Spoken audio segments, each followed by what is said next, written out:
के बारे में बता रहे, मैं आ रहा हूं सर आपके पास। राफेल के बारे में जो आप बता रहे हैं उसमें तो ये भी है मुमकिन कि वो अपनी उसी ऊंचाई पर ऊपर उठे, उसको जो ऑपरेट करना है वो करे और फिर वापस आकर लैंड कर जाए। हाँ। उसके लिए तो ये भी जरूरी नहीं है कि वो करीब तक पहुंचे। जी बिल्कुल, ये इनके पास जो बियॉन्ड विजुअल रेंज की मिसाइल्स हैं या इनके पास मिसाइल्स हैं, जैसे अभी एयरफोर्स ने टेस्ट करा है, ब्रह्मोस मिसाइल को सुखोई पर डाला है और उसका 3 से लेकर 400 किलोमीटर का रेंज है। और अब ये कह रहे हैं कि अगले फेज में एक सुखोई के ऊपर 4-4 ब्रह्मोस, अभी एक का 4-4 ब्रह्मोस। अब आप ये समझ लीजिए कि दे आर फ्लाइंग, ये इंटरनेशनल बॉर्डर के पास या लाइन ऑफ कंट्रोल के पास ये घूम रहे हैं हमारे सुखोई। यहां से फायर करके 400 किलोमीटर पाकिस्तान के अंदर किसी चीज को डिस्ट्रॉय कर सकते हैं बिना इंटरनेशनल बॉर्डर क्रॉस करे या पाकिस्तानी एयर स्पेस में गए हुए। सर लेकिन एक चीज और बता दूं, ये तो डे ट्रायल हुआ, नाइट ट्रायल के संदर्भ में भी रात के समय भी ट्रायल किया जा रहा है। सर आप बता रहे हैं कि सरफेस विंड, मुझको लगता है यही देखा जा रहा है कि तूफान कितना है, आजमा लेते हैं उसको और जरा ये एक्सप्रेस वेज भी आजमा लेते हैं। वही नहीं आजमा लेते, ये भी दिखा रहे हैं, देखते हैं ताकत कितनी है आपके बाजुओं में। बस जहां तक नाइट का है, नाइट अपने आप में यूनिक है कि ऐसे रनवे पर और ऐसे एक्सप्रेसवे पर अगर उसको रनवे बना के आप नाइट कर सकते हैं, आपने बहुत बड़ा अचीव कर लिया, रियली बहुत बड़ा। क्योंकि नाइट फैसिलिटीज डिफरेंट होती हैं, डे फैसिलिटीज, सॉरी, सो नाइट फैसिलिटीज को पूरा आपको स्टैब्लिश करना पड़ता है। एयरफील्ड लाइटिंग होती है जी, उसका टैक्सी ट्रैक की लाइटिंग होती है, तो वो करना, और एटीसी टावर जो है, जो हम ऑप्स एटीसी बोलते हैं, वो स्टैब्लिश कर दी गई है। तो इसका मतलब मैं अब वेटरन से बात कर रहा था आपके जैसे ही, उन्होंने सरगोधा के बारे में बताया था और बताया था कि उस समय तो असल में ना तो वैसी एयर स्ट्रिप थी और ना वो प्रॉपर लिटअप थी, और तब भी हमने रोल करना शुरू किया और दुश्मन को जाके ठोका था। तो अब तो हमारे पास इतना इंफ्रास्ट्रक्चर है। आगे मैं आपको दिखाऊं जरा पाकिस्तान के एटम बॉम्ब को लेकर बहुत बड़ी खबर। अमेरिका ने पाकिस्तान के एटमी हथियारों पर कसी नकेल। CIA और स्पेशल फोर्सेस का सीक्रेट प्लान रेडी। पाकिस्तान के एटमी वेपन्स को डिसेबल करने का ऑप्शन भी अमेरिका ने रेडी रखा हुआ। और आज से नहीं, जब ओसामा को ठोका गया था पाकिस्तान के भीतर, तब से ही ये ऑप्शन रेडी रखा गया है। लेकिन क्या ये ऑप्शन जल्द ही एग्जीक्यूट होते हुए भी हम देखेंगे?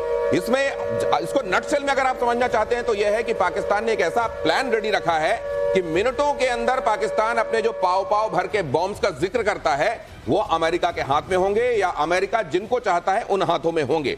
क्योंकि कहा यह जाता है कि ये केवल यही एक गीदड़ भपकी है जिसका बार बार इस्तेमाल किया जाता है, तो उसको वंस एंड फॉर ऑल इस रोग स्टेट से खत्म करने के बारे में भी चीजें चल रही हैं। ये एम्बेसडर त्रिपाठी, कहा जाता है पोजीशन ऑफ स्ट्रेंथ पर ही आप डिप्लोमेसी में भी डील करते हैं। अगर आप ताकतवर नहीं है तो डिप्लोमेसी में भी आपकी कोई सुनता नहीं है, और अगर आप रोग स्टेट हैं तब तो आपको हिकारत से देखा जाता है। पाकिस्तान इस समय इस वाली डॉक्ट्राइन को जो अमेरिका की है खातिर में ला रहा होगा कि मेरे बचे रहे ये बॉम्ब। देखिए, मुझे याद आती है रामधारी सिंह दिनकर की पंक्तियाँ, क्षमा शोभती उस भुजंग को जिसके पास गरल हो, उसको क्या जो दीनहीन विषहीन विनीत सरल हो। तो ये तो दीनहीन है, ये क्या कर सकते, लेकिन विनीत और सरल तो नहीं, विनीत सरल नहीं है, लेकिन दीनहीन है, हीन है एकदम। और इसलिए हम पोजीशन ऑफ स्ट्रेंथ से ही बात करें। वो पाकिस्तान की जहाँ तक बात है, देखिए पाकिस्तान डरा हुआ है और किसी भी उसमें, लेकिन सर ये जो कहते हैं कि हमारी सॉवरेनिटी पे हमला, बड़ा सॉवरेनिटी इन्होंने चिल्लाया था जब ओसामा को अमेरिका ने मारा था। ये सॉवरेनिटी का राग, मतलब इस तरह का अगर कोई ऑपरेशन होता है, मैं एक सेकंड में गौरव के पास आपके, ये अगर होता है तो ये सॉवरेनिटी वाला ये जो कथित फैक्टर है, अमेरिका ने इसके बारे में क्या सोचा होगा? आपको पता है अमेरिका क्यों ऐसे प्लान बना रहा है? कारण क्या है?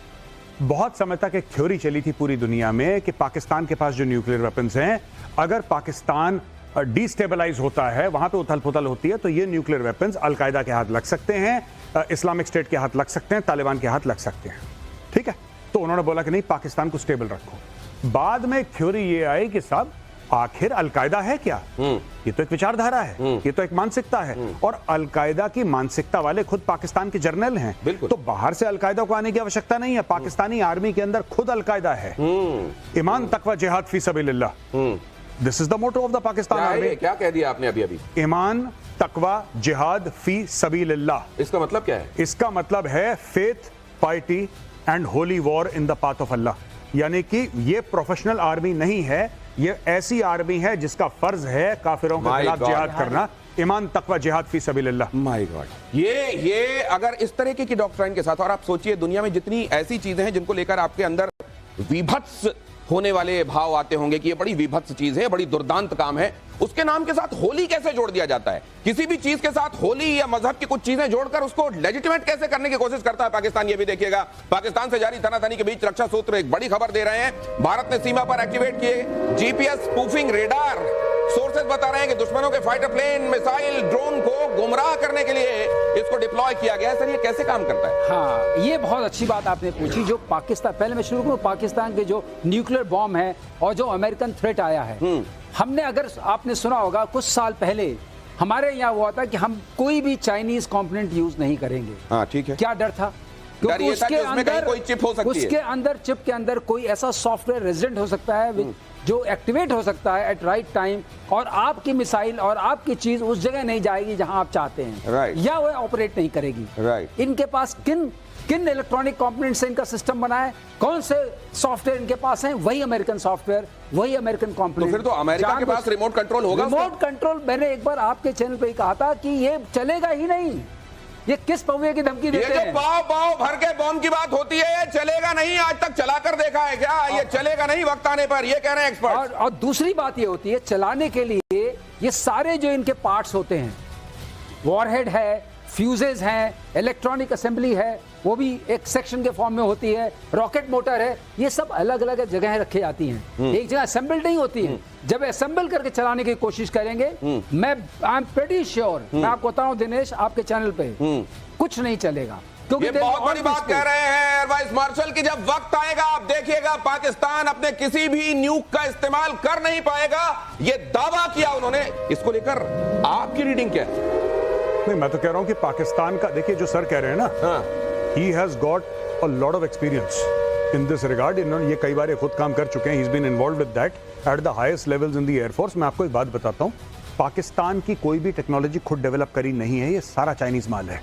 ये लेते हैं एक मिसाइल, तो इनको क्या भटकाना है? इनको तो वैसे ही भटके हुए हैं, फिर ये स्पूफिंग क्या करना है? नहीं, ये पाकिस्तानी एक मिसाइल लेते हैं जिसका कोई चाइनीज नाम होगा जिंग जोंग पिंग पोंग, ठीक है। फिर जिंग जोंग पिंग पोंग को लिया, फिर उसके ऊपर उन्होंने हरा पेंट करा, फिर सफेद रंग से चांद सितारा बनाया, उसके नीचे लिखा शाहीन, बाबर, औरंगजेब, पता नहीं क्या क्या, और फिर बोला ये हमारी मिसाइल है। वो सारी की सारी जो डिफंक्ट मिसाइल्स हैं चाइना की, वो लेकर आए हैं ये लोग, और खुद कहते हैं हमने बनाई। कुछ नहीं बनाया इन्होंने, ये सुई नहीं बना। आपने कुछ सुना है कोई पाकिस्तानी ब्रांड?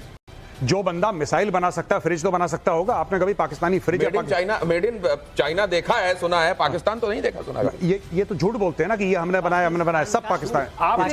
ये बहुत बड़ी बात कही जा रही है कि आपने कोई एक ब्रांड देखो, अगर टेक्नोलॉजिकल सुपीरियरिटी कहीं पर होती तो कोई एक प्रोडक्ट तो होता जो पूरी दुनिया में कहा जाता कि भाई साहब पाकिस्तान की वो अमुक चीज बड़ी अच्छी है।